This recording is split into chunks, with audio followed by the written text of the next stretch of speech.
Pessoal, muito obrigado aí pela presença de vocês. São muito bem-vindos aqui nessa casa que é de vocês. Só para concluir aquela etapa que eu estava falando sobre a PGR, as informações são do site O Antagonista, de que procuradores pediram demissão coletiva por incompatibilidade com essa atitude, segundo o site Antagonista, da procuradora-geral Raquel Dodge, por ter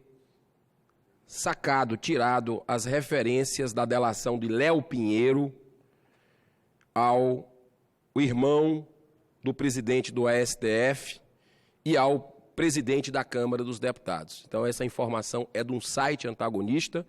Houve uma demissão coletiva, um pedido de demissão coletiva. Isso é gravíssimo. Isso é gravíssimo, né? Então, pouca repercussão teve na mídia, não entendi, pouca repercussão teve na mídia esse fato grave. E eu tenho esperança de que o povo chegando junto, o povo se manifestando, tem crescido muito a consciência política de todos vocês brasileiros. E aí eu volto a Platão. 350 anos antes de Cristo, ele dizia o seguinte: o destino das pessoas boas e justas que não gostam de política é serem governadas por pessoas nem tão boas e nem tão justas que gostam de política. Então a gente precisa viver a política, gostar de política para a gente transformar esse país. Se aproxime daqui. Se aproxime dos seus representantes. Então, presidente, eu vou lhe pedir um tempinho um pouco a mais para eu fazer uma leitura de uma boa notícia. Não é, Zezinho? Uma boa notícia que isso que nos alenta, que nos dá um pouco de ânimo para continuar firme. E nós vamos aqui, enquanto tiver saúde, serenidade, nós vamos estar dando o nosso melhor para servir. Então, eu queria falar hoje de uma grande conquista que nós tivemos no mês passado. Lá no plenário da Comissão de Direitos Humanos, nós tivemos a satisfação de emitir um parecer e vê-lo aprovado por unanimidade, em forma de proposta de emenda sobre a sugestão número 23 de 2018, que recebeu em menos de uma semana a anuência de mais de 60 mil brasileiros. Sabe o que é que nós aprovamos aqui? Na Comissão de Direitos Humanos. Vai passar por outras comissões. Mas, olha que notícia boa. Ela tem o objetivo, essa PEC, de revogar os benefícios concedidos a ex-presidentes da República, ex-governadores de Estado, como nomeação de assessores, carro oficial e seguranças.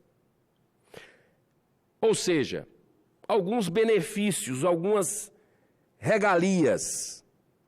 A tramitação dessa sugestão vem em boa hora para trazer ao Congresso Nacional uma discussão que, recentemente, tem sido feita no Supremo Tribunal Federal. Naquele tribunal, já há diversas ações já julgadas em que foi declarada a inconstitucionalidade de leis estaduais que concediam pensões especiais aos seus ex-mandatários. Essas disposições das constituições estaduais vêm sendo declaradas inconstitucionais por violarem o direito fundamental à igualdade pelo tratamento que receberam esses agentes públicos em face dos demais trabalhadores brasileiros que não têm direito a esse benefício, além de ofender o princípio da moralidade e terem sido eventualmente criadas sem fonte de custeio específica. Do ponto de vista federal, o benefício de subsídio mensal e vitalício a ex-presidentes da República deixou de ter previsão constitucional com a entrada em vigor da Constituição de 1988. Tal benefício era previsto no artigo 184 da Emenda Constitucional número 1 de 1969 e não foi previsto na nova Constituição. Nada mais necessário, portanto, do que estabelecer no texto constitucional que não será admitido o pagamento de tais benefícios a nenhum dos ex-titulares ou daqueles que tenham exercido o mandato na chefia do Poder Executivo Federal, estadual, distrital ou municipal. Na verdade, eu entendi que o espírito da proposta popular ia além das figuras dos chefes do Poder Executivo.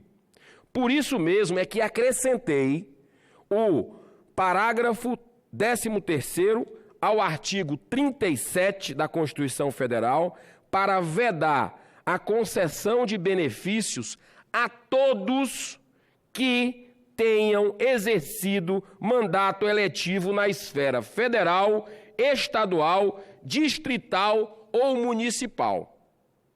Segundo dados do portal R7, apenas para manter os até 8 funcionários e 2 carros oficiais, além de contar com passagens e diárias para assessores, cartão corporativo, vale combustível dos últimos 5 ex-presidentes eleitos, pós-redemocratização, são gastos por ano mais de 4 milhões de reais.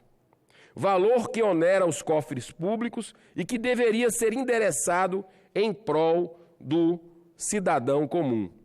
Fiquei muito à vontade em relatar essa sugestão, pois desde a minha campanha sempre fui um defensor do uso racional do dinheiro público. Sustentei, por exemplo, a redução das regalias, das verbas de gabinete e o fim dos supersalários para os agentes públicos dos 3 poderes da República. Sendo coerente com esse pensamento, ao ser eleito, uma das minhas primeiras atitudes foi oficiar o Senado no sentido de abdicar do carro oficial, auxílio moradia, plano de saúde vitalício, aposentadoria parlamentar, auxílio mudança, além de reduzir em 50% a equipe e os gastos do gabinete. Cabe deixar claro que outros colegas senadores também assim o fizeram. Não falo isso para me enaltecer, muito pelo contrário, agradeço a Deus todos os dias por Ele ter me dado condições para isso. Mas, para servir de exemplo e dar minha parcela de contribuição na busca de uma sociedade mais equilibrada, mais justa.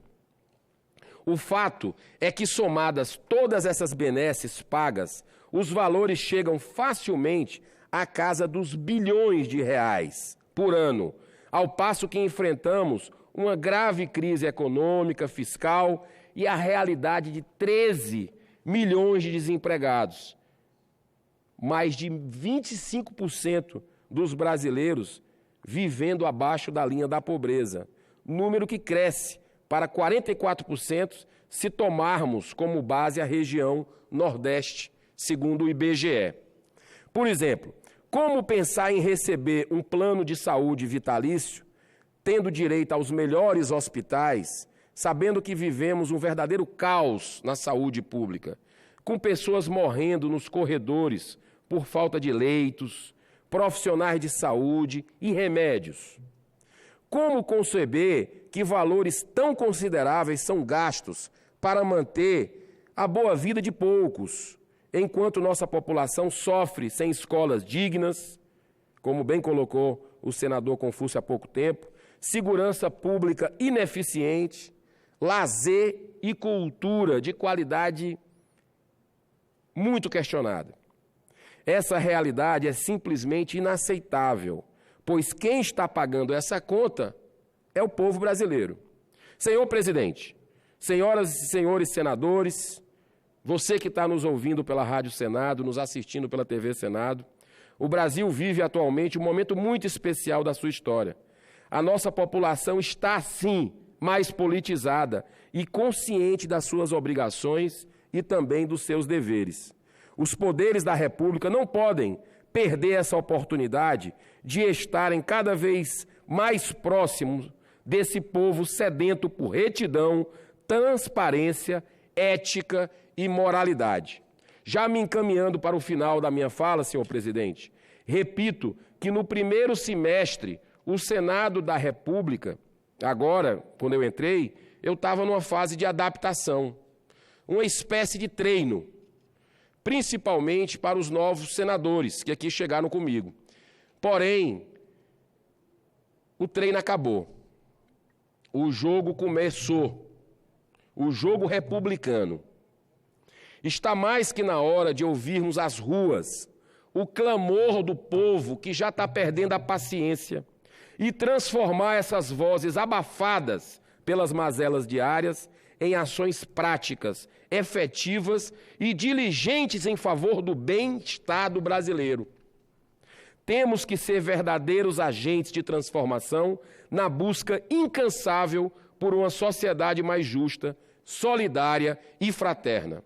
Por fim, peço aos colegas senadores e senadoras que não deixem de somar-se a essa iniciativa popular materializada na SUG 23 de 2018, por mim relatada, assinando o apoiamento que possibilitará a tramitação e aprovação desse meritório projeto de emenda constitucional que visa acabar com esses benefícios e algumas regalias de ex-parlamentares, ex-presidentes da República, ex-governadores e ex-prefeitos. Para encerrar mesmo, senador Confúcio, eu gosto de encerrar, ainda mais no final de semana que a gente está vivendo, com uma frase de inspiração. Uma frase de inspiração. Esse tempo que o senhor me deu agora para fechar, 2 minutos, é demais. Eu vou fazer em menos. Os contrários. O nome do título dessa mensagem, Os Contrários. Vou ler aqui para vocês. Depois eu vou falar de quem é essa mensagem.